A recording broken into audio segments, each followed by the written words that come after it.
Hello, this is Allie with the Perception Trainers, author of The Perception Diet, and today I just wanted to do a little video message to everyone out there who is thinking of going down a path of being like a healer or a coach or a guide or anyone who's going to work with anyone on an emotional level, on a spiritual level, even on a physical level. And the reason that I wanted to make this video is because I feel like there's like a bit of a misunderstanding about what it's really like to work with people and what it takes and what it requires and like I say, what it's really like. So the reason that I wanted to make this video is to kind of just get this kind of idea out there so that you can make a really well-informed decision about what it is that you want to do. And I might help clear up some things that may be going on with you if you're someone who's going to be going down like a path of being a healer or a teacher or a guide or anything like that, so that you don't feel so confused or alone about what's going on with you.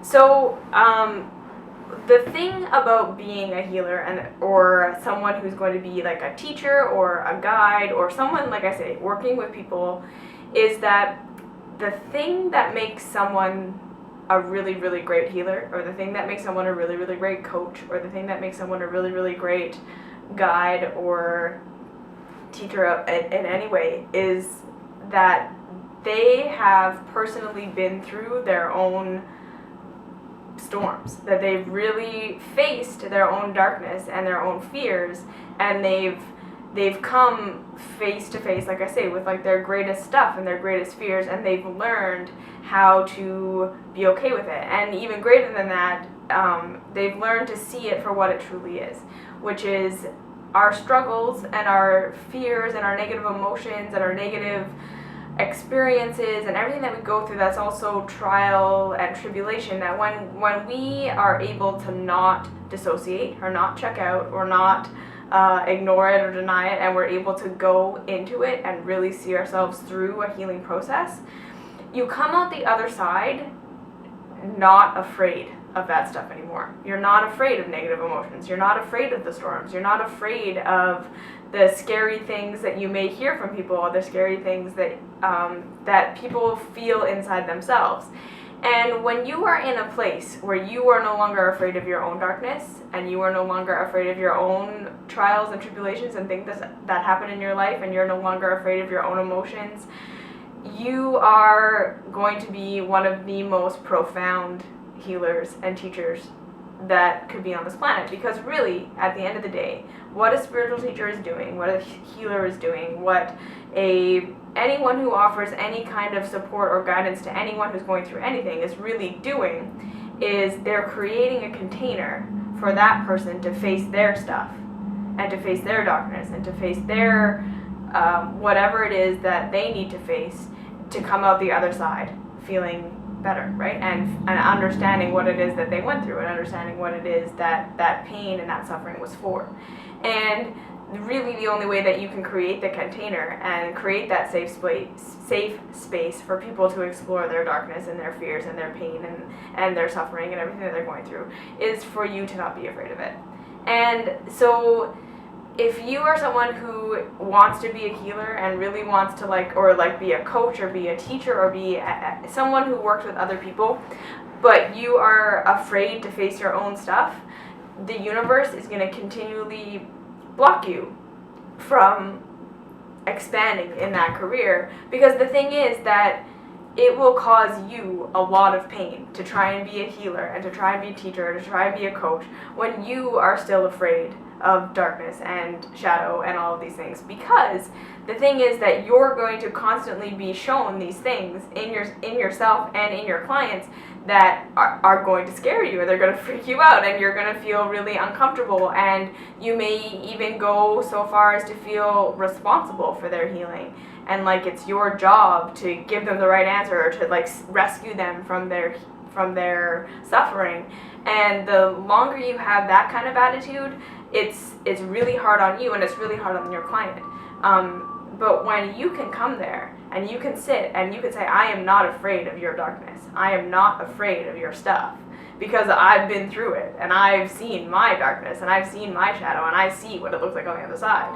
When you can sit there with someone like that, you inspire them to not be so afraid of their own darkness. And you, like I say, that is the most powerful thing you can do as a healer, because the truth is that a healer and a guide and a coach and a teacher, they're not really giving anyone any answers. Your job is not really to rescue anyone. It's not really to give them any information they don't already have. It's not really to save them. It's not really to teach them anything.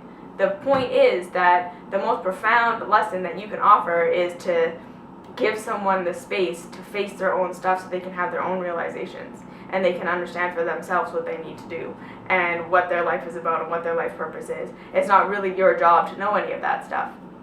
And so on the other side, if you feel like you are really being pushed by the universe right now to face your darkness and to face your fears, and like stuff just keeps coming up and keeps getting reflected back at you, and you don't know why this is happening, this is probably why it's happening. Okay? It's probably because you're on a healer teacher crash course, right?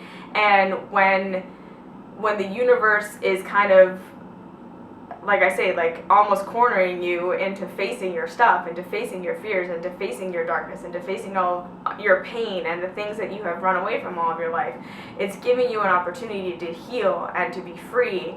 And generally speaking, those people turn around and are the most profound healers on this planet, because, like I say, once you've gone through it, you are the most able to create the safe space and the container for other people to go through it.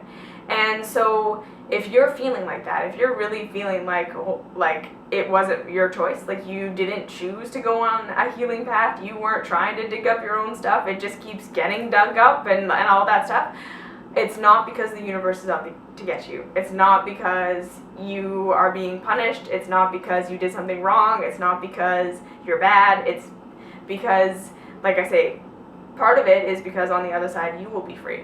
And when you have faced your own stuff, you come out the other side a free, amazing, like life will never be the same in the most profoundly beautiful way ever. But also, you come out the other side with the most amazing skills to help other people. And so I want you to check in with yourself, and I want you to feel like if you're going through something really, really hard right now, and you're, like I say, feeling like you're facing your demons and your shadows over and over and over again, and it's just really hard and really scary and seemingly no end and seeming like torture, I want you to check in with yourself and ask you this question. Ask yourself this question. Would this be worth it if I can turn around and use this to help someone else? And if your answer is yes, then you're probably a healer. Because pretty much every healer or teacher or spiritual guide that I've ever heard about or heard from or talked to, including myself, has had those moments of just darkness and despair and not knowing where to turn and not knowing what to do, and feeling like the only thing that was getting them through was the thought that if they come out the other side, they're going to be able to help people with this. And that's exactly how I recovered from anorexia. That's exactly how I recovered from basically every challenging thing that I've ever been through, was holding on to the idea that if I get through this, I can help other people and make them feel not so alone inside of this, and make them feel not so lost like I feel, right, or like I felt. And so this is the huge thing too, is that to understand that if you truly are a healer and you truly are a teacher and you truly are a spiritual guide, the thing is that life is going to pull you down that path. You're probably not going to have a whole lot of option to do something else. It's not so much like you kind of opt into it or opt out of it, or maybe I'll do this or maybe I won't. It's kind of just like, this is what life is doing and this is the path that I'm going to walk.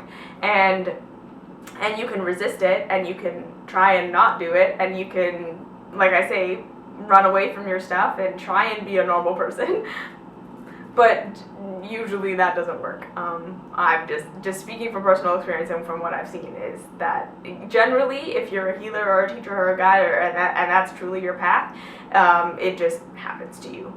And that's kind of a really cool thing to just know that you don't really have to do anything about it. You just have to continue on with your own healing. You have to kind of just allow your own process to happen and know that that's kind of like your training ground. That's your university. That's your healer's course, is what it is that you heal within yourself.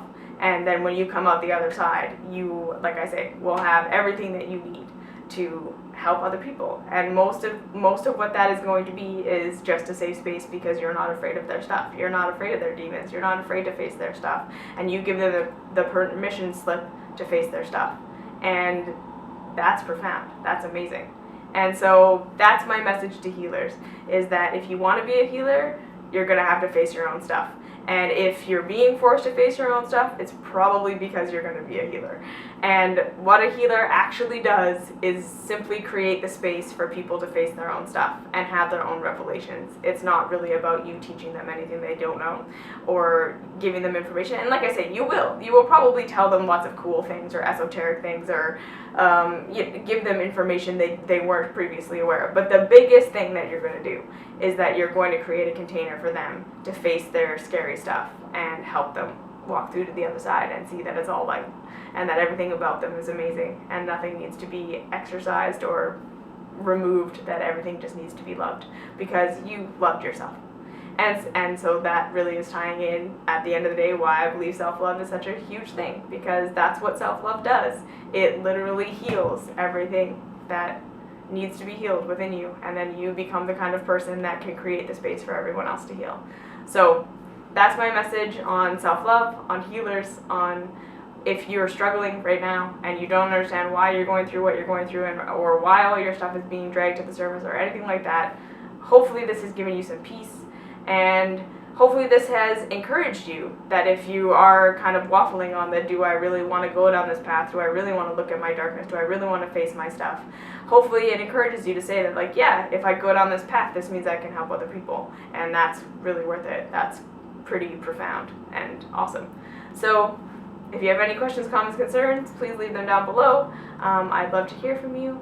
And find me on Instagram, I'm Urban Fruit Bat. Find me on Facebook, Perception Trainers. And yeah, if you have any questions or comments, I love messages too. You can email me, theperceptiontrainers@gmail.com.